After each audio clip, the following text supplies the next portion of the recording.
Hi students, ಎಲ್ಲರಿಗೂ SLP coaching ಸೆಂಟರ್ಗೆ ಸ್ವಾಗತ. ಈಗಾಗಲೇ ಬಹಳಷ್ಟು ವಿದ್ಯಾರ್ಥಿಗಳು SDFTA ಸ್ಪರ್ಧಾತ್ಮಕ ಪರೀಕ್ಷೆಗಳಿಗೆ ತಯಾರು ಮಾಡ್ತಾ ಇದ್ದೀರಿ. ಒಳ್ಳೆಯದಾಗಲಿ. ನಿಮ್ಮ ಈ ಪ್ರಯತ್ನಕ್ಕೆ ಒಳ್ಳೆ ಫಲಿತಾಂಶ ಲಭಿಸಲಿ ಅಂತ ನನ್ನ ಆರೈಕೆ. ಹಾಗೆ ಬಹಳಷ್ಟು ವಿದ್ಯಾರ್ಥಿಗಳು ನನಗೆ ಕಾಲ್ ಮಾಡಿದ್ದೀರಿ, ಸರ್ ಇನ್ನೂ ವಿಡಿಯೋ ಯಾವುದು ಅಪ್ಲೋಡ್ ಮಾಡಿಲ್ಲ ಅಂತ. ವಿದ್ಯಾರ್ಥಿಗಳೇ, ನಾನು ಸ್ವಲ್ಪ ಪರ್ಸನಲ್ ಬ್ಯುಸಿ ಇದ್ದ ಕಾರಣ ನಾನು ಯಾವುದೇ ವಿಡಿಯೋ ಅಪ್ಲೋಡ್ ಮಾಡೋಕ್ಕಾಗಿಲ್ಲ. ಹಾಗಾಗಿ ಇವತ್ತು ಮತ್ತೊಂದು ವಿಡಿಯೋ ನಿಮ್ಗೆ ಅಪ್ಲೋಡ್ ಮಾಡ್ತಾ ಇದ್ದೀನಿ. ಇದು ಬಹಳಷ್ಟು ಯೂಸ್ಫುಲ್ ಆಗುತ್ತೆ ಅಂತ ನಾನು ಭಾವಿಸಿದ್ದೇನೆ. ಒಳ್ಳೇದಾಗಲಿ. ಏನಾದಿದ್ರೆ ಸ್ಟೂಡೆಂಟ್ಸ್, ನೀವು ಅಲ್ಲಿ ಕಮೆಂಟ್ ಬಾಕ್ಸ್ಗೆ ಕಮೆಂಟ್ ಹಾಕಿದಾಗ ನಮಗೆ ಭಾಳ ಅನುಕೂಲ ಆಗುತ್ತೆ. ಯಾಕಂದರೆ ನಮಗೂ ಕೂಡ ಒಂದು ಆಸಕ್ತಿ ಜಾಸ್ತಿ ಆಗುತ್ತೆ. ನಿಮಗೆ ಹೇಳಬೇಕು, ನಿಮಗೆ ತಿಳಿಸ್ಬೇಕು ಏನಾದ್ರು ವಿಚಾರಗಳಿದೆ ಅಂತ ನನಗೂ ಅನಿಸುತ್ತೆ. ಯಾಕಂದರೆ ನೀವು ಕೇಳೋ ಆಸಕ್ತಿ ಇದ್ದಾಗ, ನಿಮ್ಮಿಂದ ಅಲ್ಲಿ ನಮಗೆ ಪ್ರಶ್ನೆಗಳು ಬಂದಾಗ ನಾವು ನಿಮ್ಗೆ ಉತ್ತರ ಕೊಡೋದಕ್ಕೆ ಕೂಡ ಭಾಳಷ್ಟು ಯೋಜನೆಗಳು ನಮ್ಮನ್ನು ಕೂಡ ರೂಪುಗೊಳ್ತವೆ. ಒಳ್ಳೆಯದಾಗಲಿ. ನಾನಿವತ್ತು ಡೈರೆಕ್ಟ್ ಟಾಪಿಕ್ ಬರ್ತಾ ಇದ್ದೀನಿ. ಈಗಾಗಲೇ ಭಾರತದ ಭೌಗೋಳಿಕ ಲಕ್ಷಣಗಳು ಇದರ ವಿಚಾರವಾಗಿ 2 ವಿಡಿಯೋಗಳನ್ನ ಅಪ್ಲೋಡ್ ಮಾಡಿದ್ದೆ. ಇವತ್ತು 3ನೇ ವಿಡಿಯೋ ಅಪ್ಲೋಡ್ ಮಾಡ್ತಾ ಇದ್ದೀನಿ.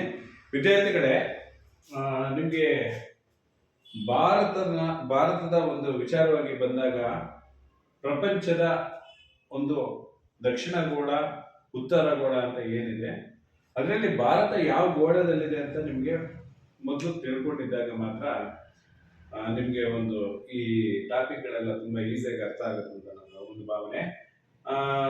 ಏನು ಭಾರತದ ಒಂದು ಸ್ಥಾನ ಎಲ್ಲಿದೆ ಅಂತಂದ್ರೆ ಉತ್ತರ ದಕ್ಷಿಣ ಗೋಳ ಅಂತ. ಏನು ನಾವು ಈಗ ರೌಂಡ್ ಆಗಿ ಇರುವಂತಹ ಒಂದು ಭೂಮಿಯಲ್ಲಿ ಇಲ್ಲೇನು ದಕ್ಷಿಣ, ಉತ್ತರ ಅಂತ ನೋಡ್ತೀವಲ್ಲ, ಈ ಉತ್ತರಾರ್ಧ ಗೋಳದಲ್ಲಿ ಭಾರತ ಇದೆ. ಸಂಪೂರ್ಣ ಉತ್ತರಾರ್ಧ ಗೋಳದಲ್ಲಿ ಭಾರತ ಇದೆ. ಆಯ್ತಾ? ಇದನ್ನ ನೀವು ಮೈಂಡಲ್ಲಿ ಇಟ್ಕೊಳ್ಳಿ. ಇವಾಗ ಈ ಟಾಪಿಕ್ ಅಲ್ಲಿ ನಾನು ಹೋಗ್ತಾ ಇದ್ದೀನಿ. ಯಾಕಂದ್ರೆ ಏಷ್ಯಾ ಖಂಡದ ದಕ್ಷಿಣ ಭಾಗದಲ್ಲಿದೆ ಅಂತ ನೀವು ಕನ್ಫ್ಯೂಷನ್ ಆಗ್ತದೆ ಅಂದ್ಬಿಟ್ಟು ನಾನು ಹೇಳ್ತಾ ಇದ್ದೀನಿ. ಭಾರತವು ಉತ್ತರಾರ್ಧ ಗೋಳದಲ್ಲಿದೆ, ಅರ್ಥ ಮಾಡ್ಕೊಳ್ಳಿ. ಇವಾಗ ಭಾರತವು ಏಷ್ಯಾ ಖಂಡದ ದಕ್ಷಿಣ ಭಾಗದಲ್ಲಿದೆ. ಎಲ್ಲಿದೆ? ಏಷ್ಯಾ ಭಾಗದ ದಕ್ಷಿಣ ಭಾಗದಲ್ಲಿದೆ. ಇಲ್ಲಿ ಪ್ರಪಂಚದಲ್ಲಿ ಉತ್ತರಾರ್ಧ ಗೋಳದಲ್ಲಿದೆ. ಏಷ್ಯಾ ಖಂಡದಲ್ಲಿ ದಕ್ಷಿಣ ಭಾಗದಲ್ಲಿ ಭಾರತ ಇದೆ. ಆಯ್ತಾ? ಈ ಏಷ್ಯಾ ಖಂಡದ ದಕ್ಷಿಣ ಭಾಗದಲ್ಲಿ ಅರೇಬಿಯಾ, ಭಾರತ ಮತ್ತು ಥೈಲ್ಯಾಂಡ್ ಎಂಬ 3 ಪರ್ಯಾಯ ದ್ವೀಪಗಳಿವೆ. ಯಾವ್ಯಾವುದು? ಅರೇಬಿಯಾ, ಭಾರತ ಮತ್ತು ಥೈಲ್ಯಾಂಡ್. ಈ 3 ದ್ವೀಪಗಳಲ್ಲಿ ಭಾರತ ಮಧ್ಯದಲ್ಲಿದೆ. ಓಕೆನಾ?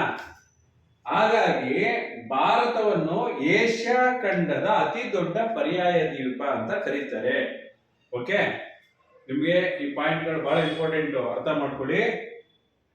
ನಾನು ಆಲ್ರೆಡಿ ಹೇಳಿದ್ದೀನಿ, ಪ್ರಪಂಚದಲ್ಲಿ ಏನಿದೆ, ಉತ್ತರ ಅರ್ಧಗೋಳ, ದಕ್ಷಿಣ ಅರ್ಧಗೋಳದಲ್ಲಿ ಭಾರತವು ಉತ್ತರ ಅರ್ಧಗೋಳದಲ್ಲಿದೆ. ಏಷ್ಯಾ ಖಂಡದಲ್ಲಿ ನೋಡೋದಿದ್ರೆ ದಕ್ಷಿಣ ಭಾಗದಲ್ಲಿದೆ. ಅದರಲ್ಲಿ ದಕ್ಷಿಣ ಭಾಗದಲ್ಲಿ ಅರೇಬಿಯಾ, ಭಾರತ ಮತ್ತು ಥೈಲ್ಯಾಂಡ್, ಈ 3 ಪರ್ಯಾಯ ದ್ವೀಪಗಳಲ್ಲಿ ಭಾರತ ಮಧ್ಯದಲ್ಲಿದೆ. ಹಾಗಾಗಿ ಏಷ್ಯಾ ಖಂಡದ ಅತಿ ದೊಡ್ಡ ಪರ್ಯಾಯ ದ್ವೀಪ ಅಂತ ಕರೀತಾರೆ. ಇದು ನಿಮ್ಮ ತಲೆಗೆ ಹೋಗ್ಬೇಕು. ಇದು ಎಕ್ಸಾಮ್ ಅಲ್ಲಿ ಕೂತ್ಕೊಂಡಾಗ ನಿಮಗೆ ಅತಿ ಈಸಿಯಾಗಿ ಬರುವಂತಹ ಒಂದು ವಿಚಾರ ಆಗಿರ್ಬೇಕು. ಹಾಗಿದ್ರೆ ಅಕ್ಷಾಂಶಿಕ ವಿಸ್ತರಣೆಯನ್ನು ನೋಡೋದಿದ್ರೆ ವಿದ್ಯಾರ್ಥಿಗಳೇ, ಭಾರತವು 8 ಡಿಗ್ರಿ 4 ಮಿನಿಟ್ ಉತ್ತರದಿಂದ 37 ಡಿಗ್ರಿ 6 ಮಿನಿಟ್ ಉತ್ತರ ಅಕ್ಷಾಂಶದವರೆಗೆ ವಿಸ್ತರಣೆ ಆಗಿದೆ. ಎಷ್ಟು? 8 ಡಿಗ್ರಿ 4 ಮಿನಿಟ್ ಉತ್ತರದಿಂದ 37 ಡಿಗ್ರಿ 6 ಮಿನಿಟ್ ಉತ್ತರ ಅಕ್ಷಾಂಶದವರೆಗೆ ವಿಸ್ತರಣೆ ಆಗಿದೆ. ಹಾಗಾಗಿ ಸಂಪೂರ್ಣ ಉತ್ತರಾರ್ಧ ಗೋಳದಲ್ಲಿದೆ ಭಾರತ. ಓಕೆ, ದಕ್ಷಿಣದಿಂದ ಉತ್ತರಕ್ಕೆ ಓಕೆ, ಉತ್ತರ ದಕ್ಷಿಣ ಉತ್ತರಕ್ಕೆ 29 ಡಿಗ್ರಿ 2 ಮಿನಿಟ್. ಗೊತ್ತಾಯ್ತಾ? 29 ಡಿಗ್ರಿ 2 ಮಿನಿಟ್ ಏನಿರೋದು ಅಕ್ಷಾಂಶಿಕ ವಿಸ್ತರಣೆಯನ್ನು ಹೊಂದಿದೆ. ಗೊತ್ತಾಯ್ತಾ? ಹಾಗಿದ್ರೆ ಭಾರತವು ಉತ್ತರ ದಕ್ಷಿಣವಾಗಿ ಎಲ್ಲಿಂದ ಎಲ್ಲಿಗಿದೆ ಅಂತ ನಿಮ್ಗೆ ಗೊತ್ತಾಗಬೇಕು. ಭಾರತವು ಉತ್ತರದ ಲಡಾಖಿನ ಕಾರಾಕೋರಂ ಶ್ರೇಣಿಯ ಇಂದಿರಾ ಕೋಲ್ ಅಂತ ಈ ಜಾಗದಿಂದ ಸ್ಟಾರ್ಟ್ ಆಗಿ ದಕ್ಷಿಣದ ಕನ್ಯಾಕುಮಾರಿಯವರೆಗೆ 3214 ಕಿಲೋಮೀಟರ್ ಉದ್ದವಾಗಿದೆ. ಎಷ್ಟು? 3214 ಕಿಲೋಮೀಟರ್. ಆಯ್ತಾ? ಅದೇ ರೀತಿ ಪಶ್ಚಿಮದಲ್ಲಿ ಗುಜರಾತಿನ ಕಚ್ ಜಿಲ್ಲೆಯ ಸರ್ ಕ್ರೀಕ್ ಅಂತ ಗೊತ್ತಾಯ್ತಾ? ಸರ್ ಕ್ರೀಕ್ ಅಂತ ಈ ಸರ್ ಕ್ರೀಕ್ ನಿಂದ ಪೂರ್ವದಲ್ಲಿ ಅರುಣಾಚಲ ಪ್ರದೇಶ. ಆಯ್ತಾ? ಈ ಪ್ರದೇಶದ ಅಂಜಾ ಜಿಲ್ಲೆ ಅಂತಿದೆ. ಓಕೆ, ಈ ಅಂಜಾ ಜಿಲ್ಲೆಯ ಪೂರ್ವ ಗಡಿ, ಈ ಪೂರ್ವ ಗಡಿಯಲ್ಲಿ ಮಿಲ್ಮ್ ಅಂತ ಬೆಟ್ಟಗಳಲ್ಲಿರುವ ಕಿಬಿತ್ವರೆಗೂ 2933 ಕಿಲೋಮೀಟರ್ ಅಗಲವಾಗಿದೆ. ನಿಮಗೆ ಬಹಳ ಟಫ್ ಅನ್ಸುತ್ತೆ ಇದು, ಅದಕ್ಕೆ ನಾನು ಹೇಳ್ತಿರೋದು ನೀವು ತುಂಬಾ ಅರ್ಥ ಮಾಡ್ಕೋಬೇಕಿದ್ದು, ಸೂಕ್ಷ್ಮವಾಗಿ ನೀವು ತಿಳ್ಕೋಬೇಕಾಗಿರೋ ವಿಚಾರ. ಭಾರತವು ಉತ್ತರದ ಲಡಾಖಿನ ಕಾರಾಕೋರಂ ಶ್ರೇಣಿಯ ಇಂದಿರಾ ಕೋಲ್ನಿಂದ ದಕ್ಷಿಣದ ಕನ್ಯಾಕುಮಾರಿ, ಇದು ಯಾವುದು? ಇಂದಿರಾ ಕೋಲ್,